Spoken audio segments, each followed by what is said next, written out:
В эфире телеканала «Якутия-24» актуальное интервью. Программа «Дальневосточный гектар» постоянно совершенствуется. Минвостокразвития внесет в сентябре проект очередных поправок в закон, среди которых упрощение процедуры получения разрешения на строительство и возможность получения еще одного гектара.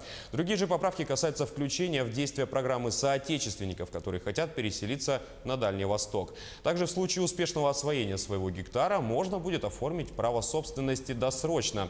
На сегодня подали заявление на получение дальневосточного гектара 117 тысяч россиян, 40 тысяч из которых получили одобрение. А сколько обладателей дальневосточных гектаров у нас в Якутии и как они осваивают свои земли, мы поговорим сегодня с Нургустаной Пахомовой, заместителем министра имущественных и земельных отношений Якутии.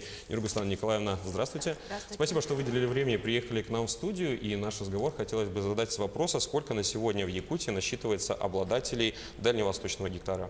Сегодня в Якутии подано 19 769 заявок. Из них у нас заключили договоры 6667 договоров на сегодня заключено. И из других субъектов Российской Федерации к нам подано 495 заявлений, по которым заключено 61 договор. Это вот то, что касается именно просто заключенных договоров. Ну и сейчас активно, конечно же, идет работа по сокращению количества отказов. То есть, если это количество отказов у нас было очень много на втором этапе, то в настоящее время количество отказов существенно сократилось. А что может быть причиной отказа? Ну, это целый перечень статей, но основной причиной у нас в Якутии это была не совсем корректность картографических материалов, что и служило основанием для пересечения границ запрашиваемых земельных участков. А много ли коллективных заявлений было подано на получение гектара? Ну, в настоящее время коллективных заявок у нас 4432. Это, конечно же, очень большой процент из числа того, что подано, да, но это связано с менталитетом нашего народа, потому что, как правило, подает дедушка с внуком, семья подает заявки коллективно. Ну, и то есть 2 и более заявок, это считается коллективной заявкой, поэтому число коллективных заявок вот именно у нас в Якутии много. А Министерство имущественных и земельных отношений подводило ли в разрезе с другими регионами? На каком мы месте находимся? По коллективным заявкам, насколько я припоминаю, это второе место после Приморского края. А в промышленных районах, не сельскохозяйственных, много ли заявок? В промышленных районах, ну, заявок у нас, конечно, идут везде заявки, и в Нерингре, и в Мирном, и в Алдане. Это у нас очень много заявок идет, но, скажем так, что коллективных заявок как таковых у нас там не так много, потому что коллективные заявки в основном подаются в центральных районах. У нас много заявок в Амгинском, в Хангаласском районах, в Мегино-Кангаласском районе, но связано это с тем, что люди, кооперируясь, пытаются освоить дальневосточный гектар.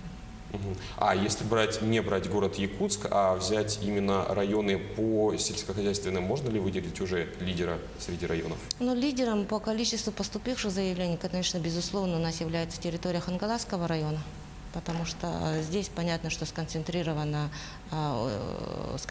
большое количество заявок из-за того, что это близость города, да, это наличие инфраструктуры. И, соответственно, сейчас там идет работа, плановая работа по, скажем так, расширению границ населенных пунктов. Но сейчас идет обсуждение этой возможности расширения и так далее.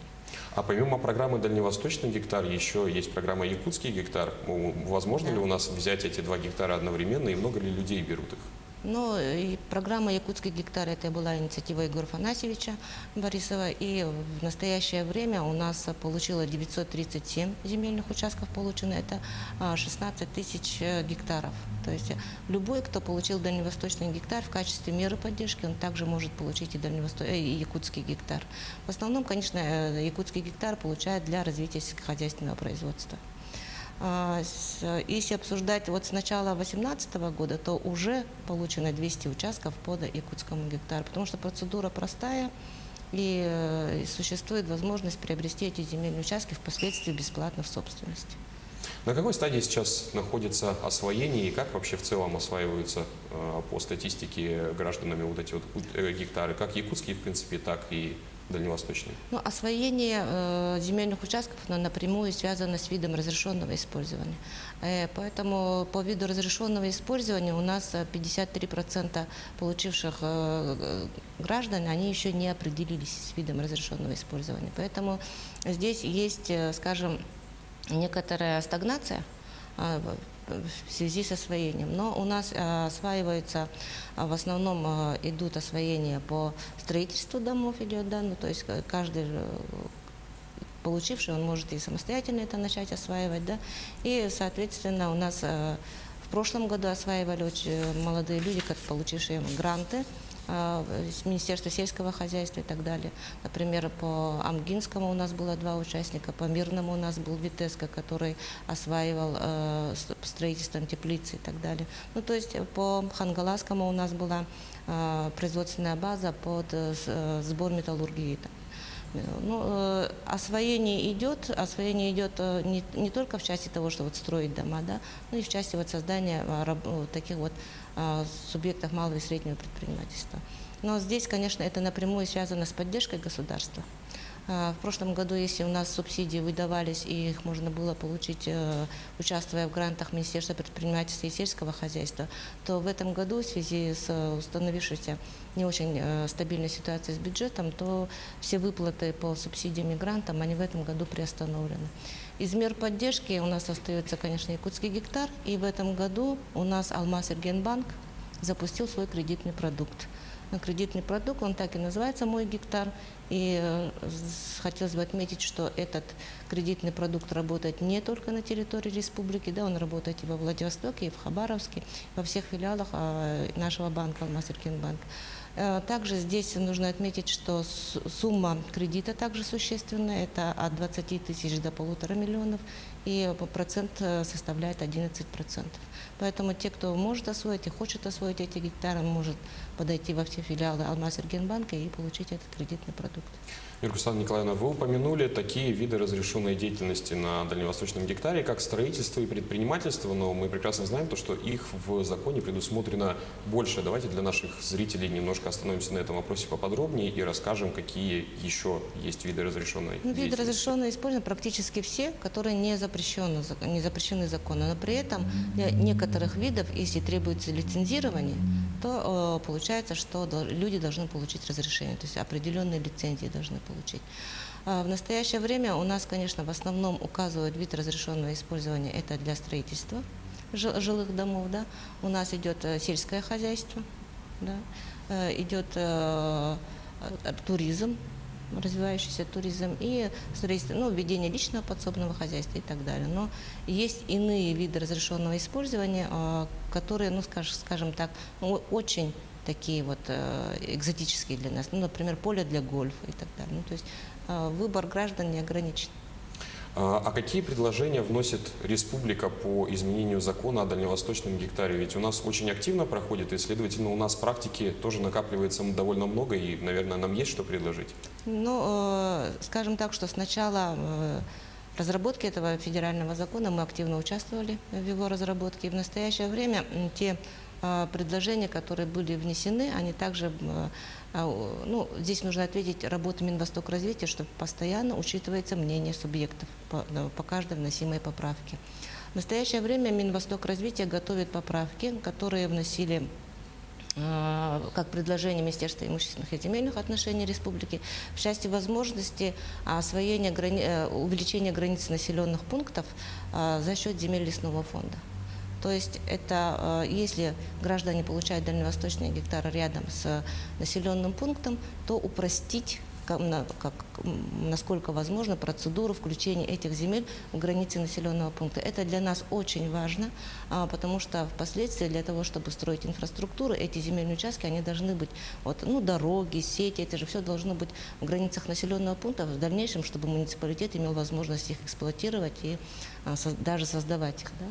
В настоящее время с процедурой включения земель лесного фонда, она очень длительная, существующая процедура, она занимает немного лет, скажем так, что по 2-3 года люди не могут включить земельные участки в границы населенных пунктов, поэтому для нас важно использовать возможности дальневосточного гектара для того, чтобы упростить эту процедуру в отношении наших населенных пунктов.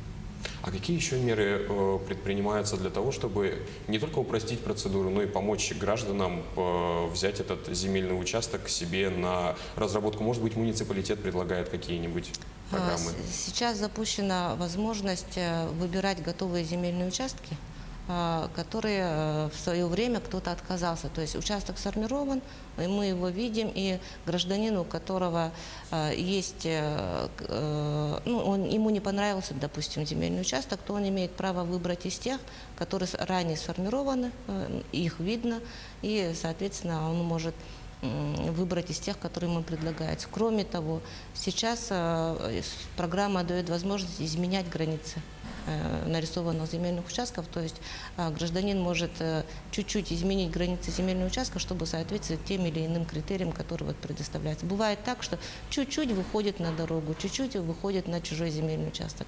Соответственно, это уже будет не отказ, а это будет просто исправление границ. То есть такая процедура для нас создана, она спокойно реализуется в настоящее время, и граждане им с удовольствием пользуются. А подачу документов на дальневосточный гектар осуществляется в какой орган? Кто принимает и рассматривает заявку? Граждане его могут подать, предварительно зарегистрировавшись в госуслугах, они могут подать самостоятельно со своего домашнего компьютера. В случае же, если есть какие-то затруднения, они могут подойти и в многофункциональный центр могут подойти, и в уполномоченный орган они могут подойти, и даже в органы Росреестра. Там каждый специалист, он готов дать консультации и помочь ему нарисовать границы участка. Оксана Николаевна, что вы можете пожелать тем, кто в будущем планирует взять свой гектар? Но сейчас мы выявляем такой правоприменительная практика пошла, и в связи с тем, что в республике картографическая основа не совсем корректна, выясняется такие моменты, когда земельный участок он расположен не там, где хотел получить земельный участок. Поэтому хотелось бы, чтобы перед тем, как сделать выбор, все-таки посмотрели, изучили эту территорию, сделали, скажем так, корректировку местности, посмотреть, сделали осознанный выбор. Не для того, чтобы просто все побежали, и я побежал, а сделать осознанный выбор, чтобы иметь потом возможность освоить этот земельный участок. Потому что сейчас у нас есть 18 договоров, по которым уже люди сделали отказы.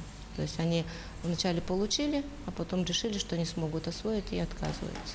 Оксана Николаевна, спасибо, что пришли к нам в студию. А я напомню, что у нас сегодня в гостях была Нургустана Николаевна Пахомова, заместитель министра имущественных и земельных отношений республики. Поговорили мы сегодня на тему дальневосточного гектара. В студии работал Василий Радченко. Оставайтесь на Якутия 24.